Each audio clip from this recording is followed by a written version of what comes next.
Is property tax relief coming in Texas? This is huge. Huge potential. You know, I love Texas. Love everything about the state. Absolutely. I love the Tex-Mex. You name it. I love the food. Love the culture. Love the different, from climates, you know, from the Big Bend all the way up to East Texas. Everything about Texas is fantastic. It's still a little bit too hot for this boy from Maine. East Texas is probably more to my liking because of rolling hills, beautiful greenery, trees. I just love it. But the thing about Texas, other than the heat, then of course you got you got Corpus Christi, which is a wonderful city, and then you go down to San Padre, and it's just awesome. Anyway, the property taxes are freaking insane, and everyone says, "Oh, move to Texas, no income tax." Look, when you're retired, the income tax isn't an issue. It's the property taxes that are an issue for sure. I say this until I'm blue in the face. The best thing about Tennessee is they have no state income tax. In of itself, that's not that big of a deal, but the property taxes are low. Now, Tennessee has high sales tax, but man, I'll take low property tax for high sales tax any day of the week. I'll take low property tax and no income tax for high sales tax any day of the week too. So Tennessee is more favorable, bar none, but that's always been an issue with Texas, just the property tax are through the roof. I remember we lived there.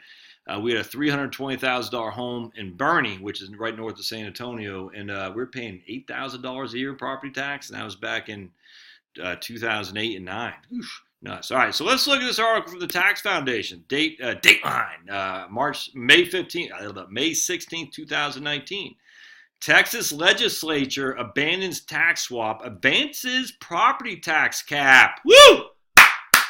Last month, the Texas legislature, remember the Texas legislator, what's great about them, at least if I recall correctly, they're only down there for like 30 days a year. They're not these full-time freaking state reps, which I can't stand. Like, you live in New Jersey. These guys are full-time politicians. Nuts. I don't know if you follow that guy. Who's that idiot from Philadelphia, the pro-abortion guy who was harassing his little girl. Just freaking scumbag who was harassing his little girls. That's a full-time legislature. So his salary is to be a full-time politician. So that means he can go around and harass the little girls who are saying prayers in front of a Planned Parenthood. And Texas is not like that. People got to have jobs because they're only working like 30 days a year or something like that, which is just awesome.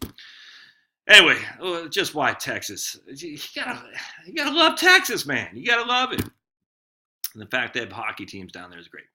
Anyway, last month the Texas legislature considered two bills geared towards relieving Texas property tax burden. The Senate Bill 2 and House Joint Resolution 3. Both chambers approved Senate Bill 2, a 3.5% limit on increases for property tax levies. But the bill is currently in conference as the two chambers resolve a set of House amendments. Legislatures chose not to act on H.R. 3, a property and sales tax swap proposal.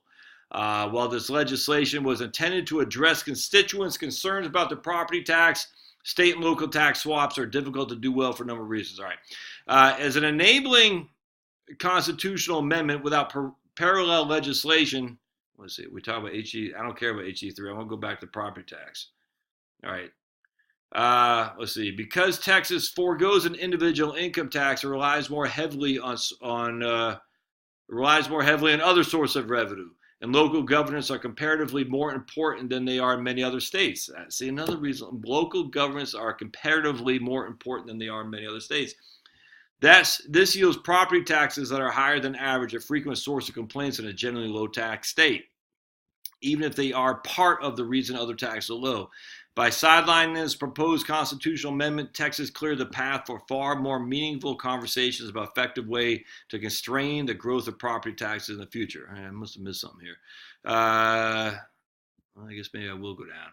HJ3 failed to describe what method the government would use to distribute the revenue, but more than that, the joint resolution put nothing in place that would keep localities from inching back towards the previous rate. Okay. Granted, Senate Bill 2 brings down the limits on levy growth from 8% to 3.5%. When it was first introduced, it floated a cap of 2.5, but was later amended to set a 3.5 cap. And that seems relatively reasonable. I mean, if inflation is at 3, that seems reasonable to me. But any increase that exceeds the cap will automatically appear as a ballot for residents to vote on. Okay. Anyway, so either way, it looks like voters may be more likely to approve such property tax increase if their rates have recently fallen thanks to the tax swap. All right, so they're talking about this tax swap, but advances property tax cap. So if they're going to, usually when it goes to conferences, it essentially means it's a done deal. That means the House and the Senate both approved it. Now they got to go back and they're negotiate it. So they have a 3.5% limit on increases for property tax. And that's from the state on down, whatever county, whatever municipality is. That's a step in the right direction. I'm telling you, man, if you're paying $10,000 to 3.5%, it's $350. Whereas before it was $800 as an increase in property tax. And you think the counties and municipalities don't use every single penny? Absolutely, they do. So good stuff, Texas. We shall see where this shakes out. Always the Tax Foundation. If you're any tax stuff you're interested in, go to Tax Foundation.